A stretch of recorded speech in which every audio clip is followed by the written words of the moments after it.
In the winter of 1934, my great-grandmother fed her 7 children on $2 a week, 11 cents per meal. Her husband hadn't worked in 18 months, and nobody at that table went to bed hungry. Number 25 made grown men cry when they tasted it 50 years later. Number 2 is the dish almost every Depression-era grandmother made, and almost no American under 40 has ever heard of. The frozen aisle buried an entire library of American survival cooking. Subscribe and hit like. We're digging all 30 back up. Countdown starts now. It was 1932, and the average American family spent less than $5 a week on food. A pound of flour cost 3 cents. A dozen eggs cost 15 cents if you were lucky. Meat was a luxury you saw on Sundays, if you saw it at all. These meals weren't trends, they were survival. Number 30, milk toast. A slice of stale bread, a splash of warm milk, a sprinkle of sugar if you had any, and a knob of butter if you did not use the last of it that morning. It sounds like nothing. It was breakfast for millions of children between 1930 and 1938. Mothers made it because bread went stale in 3 days and milk soured in 4 days, and throwing either one out was unthinkable. The warm milk softened the bread into something between a pudding and a porridge. Children ate it with a spoon. Some families added cinnamon on holidays. Milk toast disappeared when cold cereal advertising took over American mornings in the 1950s, and an entire generation decided softened bread was something poor people ate. Entry 29, water pie. Yes, water pie. Flour, sugar, vanilla, butter, and a cup of plain tap water are poured into a pie crust and baked. The filling sets into something that tastes shockingly like custard, and if you closed your eyes, you would swear there was cream in it. Water pie was born in the Appalachian Hills, where dairy cows were a dream most families could not afford. A single water pie fed 6 people for the cost of a handful of flour and a spoonful of sugar. Grandmothers served it on birthdays because it was the only sweet thing in the house. Number 28, Hoover stew. Named after the president many families blamed for their hunger, Hoover stew was hot dogs sliced into coins, canned tomatoes, elbow macaroni, and whatever canned beans were cheapest that week. It was the dish served in Hoovervilles, the shanty towns that sprang up in vacant lots from New York to Seattle. One pot could feed a dozen hungry men for pennies. The name itself was an act of protest. And here's the part most people miss. Hoover stew didn't disappear because it was bad. It disappeared because nobody wanted to remember how they got the recipe. Number 27, dandelion salad. Wild dandelion greens, picked from roadsides and empty lots, were washed in cold water, then tossed with hot bacon grease and vinegar. If you had a strip of bacon, you crumbled it on top. If you did not, the grease alone was the luxury. Dandelion greens are technically a bitter weed, but during the Depression, they were one of the only fresh vegetables a family could get for free. Entire neighborhoods walked the same fields in April. By the 1970s, lawn chemicals had poisoned most of them, and dandelions became something you killed instead of ate. Number 26, creamed chipped beef on toast.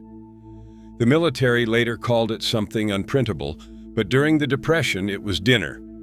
Dried beef, shredded into flakes, cooked into a white gravy made from flour, milk, and butter, then ladled over toast.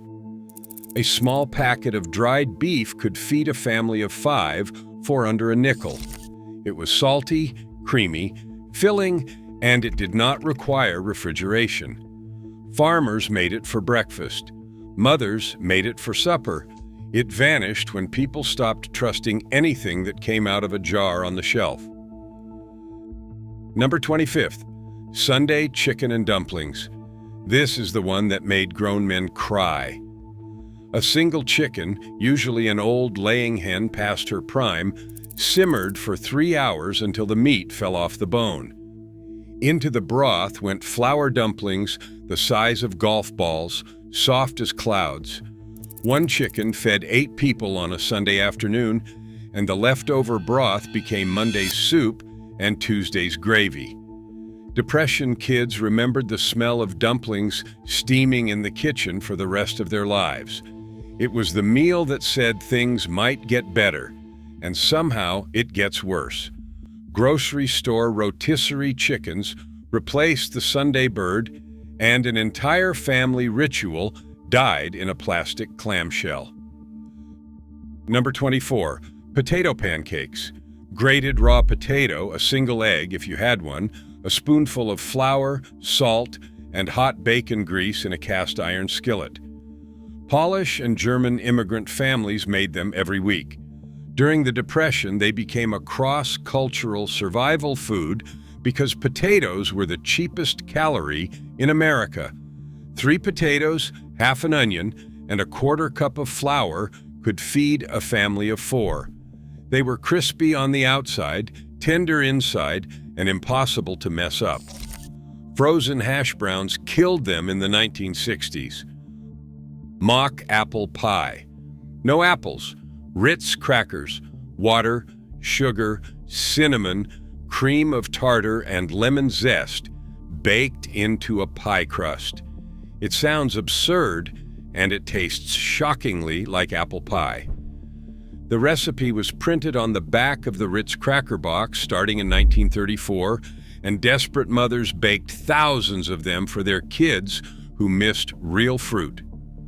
Mock apple pie became a symbol of how creative American cooks could be with almost nothing. It is still printed on some boxes today, and almost no one makes it. Hobo stew. This is the one hobos walked 10 miles for.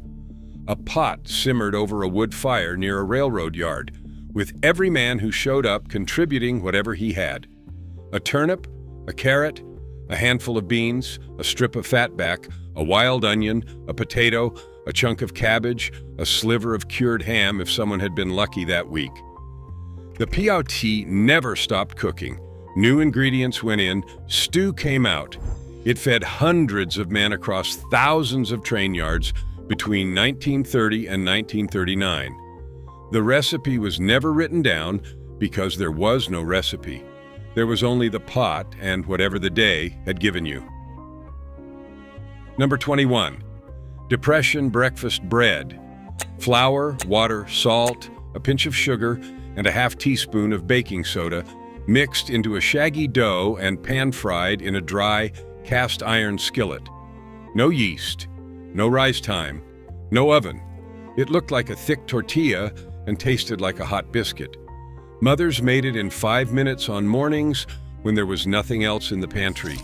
Children ate it with a smear of lard or a drizzle of molasses, and for many Depression kids, it was the only warm thing they had before walking to school. It was the kind of number that makes accountants cry. If you are still watching, you already know what is coming. This channel exists because meals like these deserve to be remembered, and your grandmother deserves credit for keeping her family alive with flour and grit.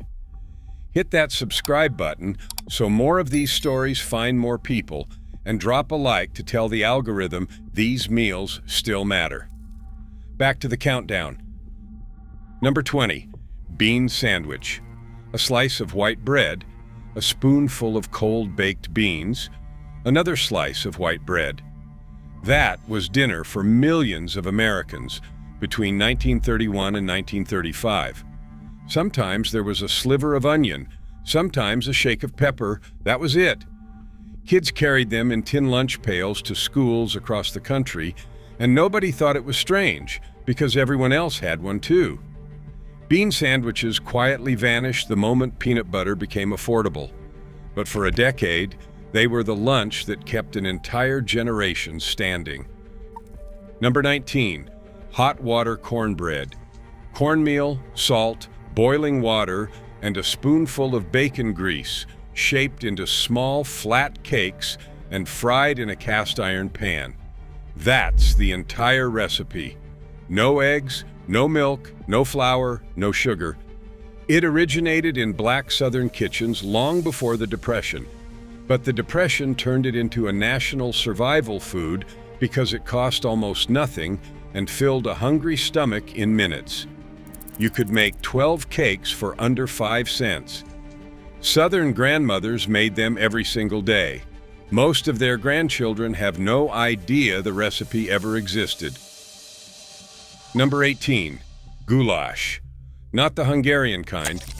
American Depression. Goulash was ground beef, elbow macaroni, canned tomatoes, onion, garlic powder if you had it, and salt. One skillet, 30 minutes, enough to feed 8. It was cheap enough that even families on relief could afford it once a week, and hearty enough that kids thought it was a feast. Hamburger helper is what happened when a food company realized they could sell you the exact same thing for 8 times the price. Hamburger helper made $2 billion. Nobody remembers where it came from. Number 17, oatmeal soup. Steel-cut oats simmered in beef broth with a diced onion and a shake of salt. That is the whole thing. It sounds grim. It was actually incredible. The oats thickened the broth into something between a stew and a porridge, and a single cup of oats could stretch a pot of broth into dinner for 5. Scottish and Irish immigrant families brought the recipe over in the 1800s, and Depression-era Americans rediscovered it when they could not afford anything else. It disappeared when oatmeal became a breakfast cereal instead of a meal. Number 16, vinegar pie. Another Appalachian miracle. Flour, sugar, water, a splash of apple cider vinegar, and a pie crust. The vinegar reacts with the sugar and creates something that tastes like a tart lemon custard, except there is no lemon and no custard. Vinegar pies were born in hills where citrus was a fantasy and cream was a luxury. Mothers served them as Sunday desserts, and kids ate them like they were French pastry.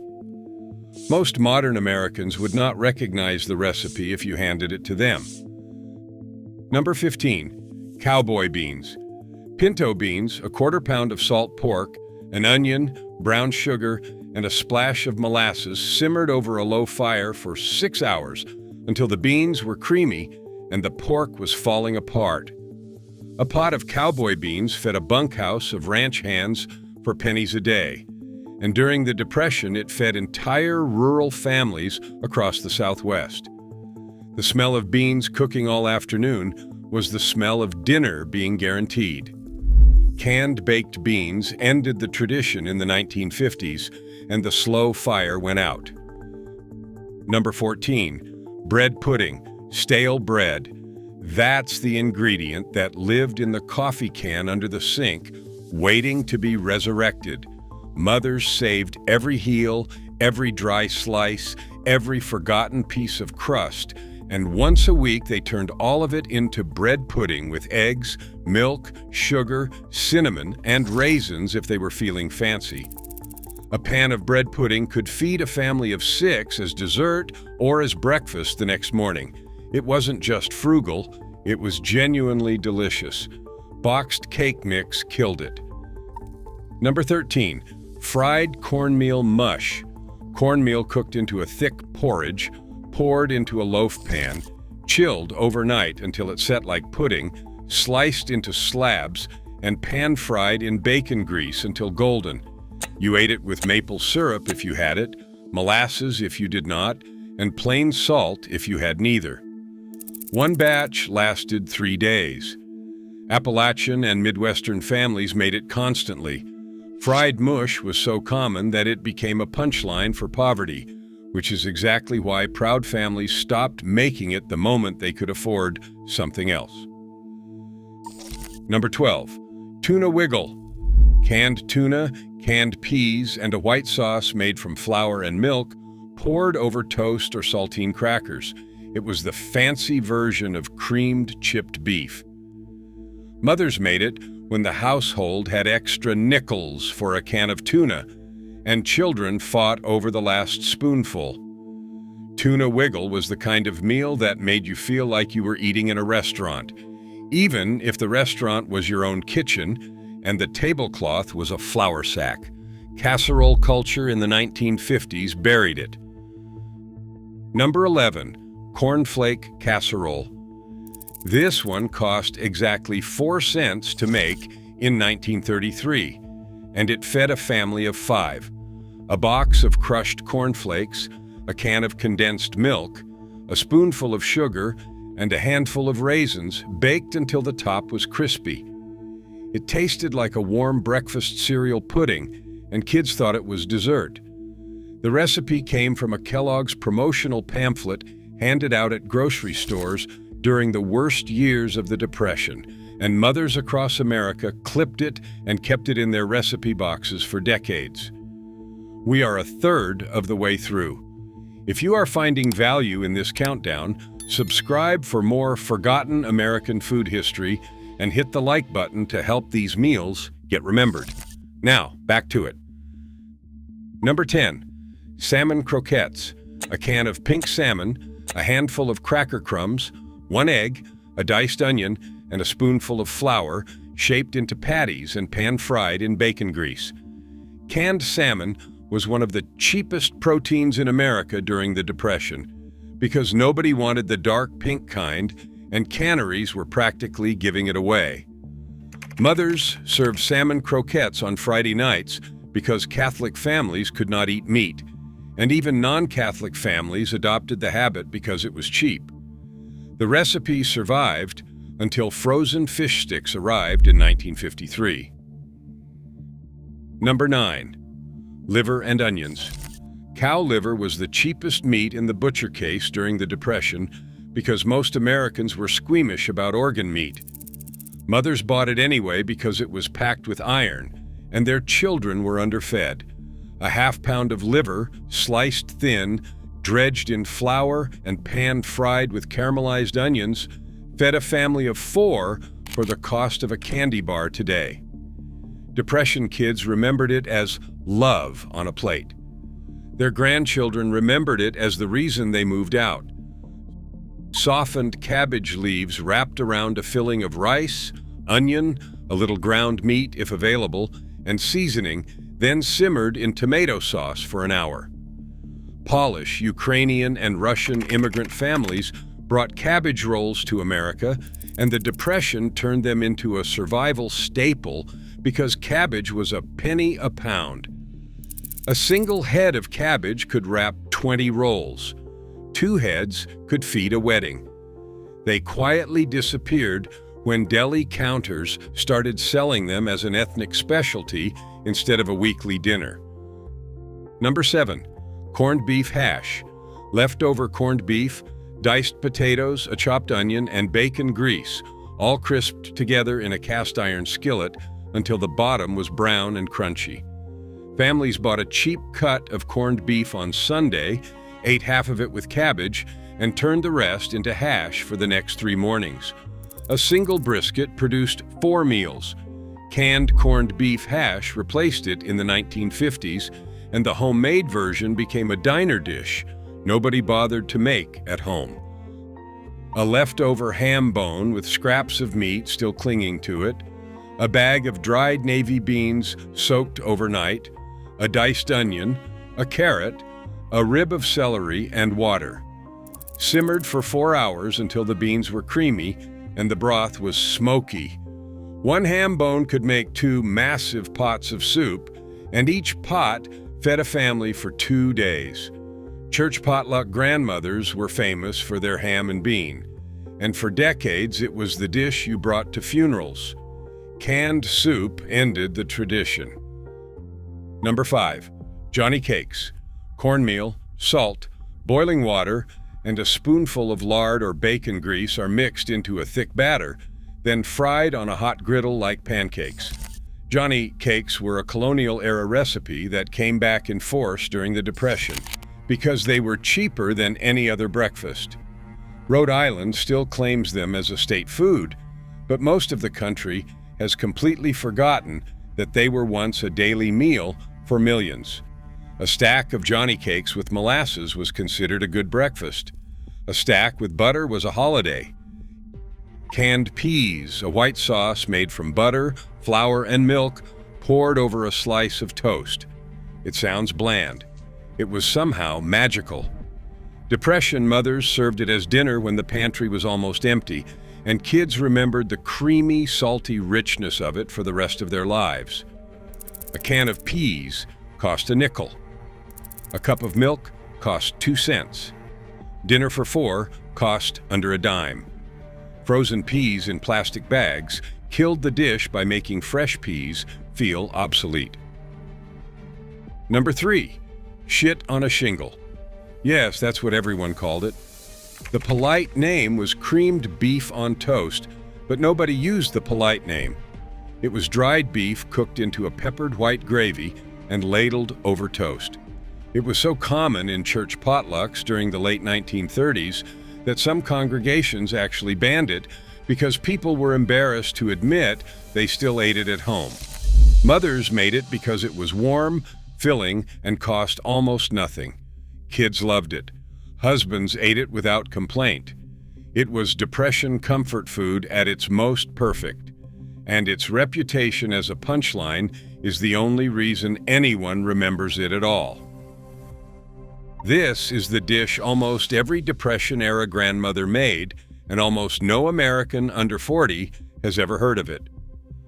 The potato water, the cooking liquid from boiled potatoes, was saved in a jar in the icebox, then combined with a spoonful of flour, a pat of butter, salt, pepper, and any wilted vegetable scraps from the bottom of the drawer.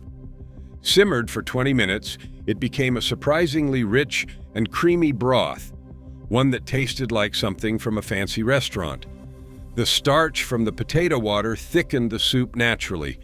Grandmothers swore by it. They made it every time they boiled potatoes for dinner, which was 3 or 4 times a week, and nobody in the family realized they were eating what was technically garbage.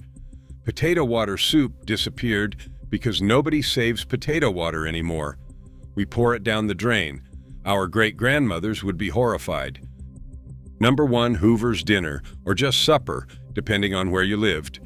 A pound of potatoes, a half pound of sliced hot dogs, or any cheap smoked sausage, and a diced onion, all pan-fried together in bacon grease until the potatoes were golden and the sausage was crisp. That was the entire meal. No vegetables, no sauce, no side dish, just fat, salt, starch, and protein, hot from the skillet onto a plate. It fed a family of 6 for about 20 cents in 1934, and it was the single most common Depression dinner in working-class American households between 1931 and 1940.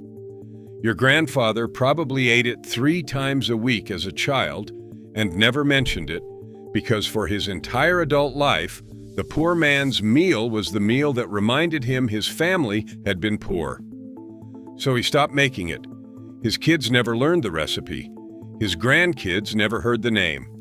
And an entire generation of Americans grew up without ever tasting the one dish that kept their great-grandparents alive during the worst decade in American history.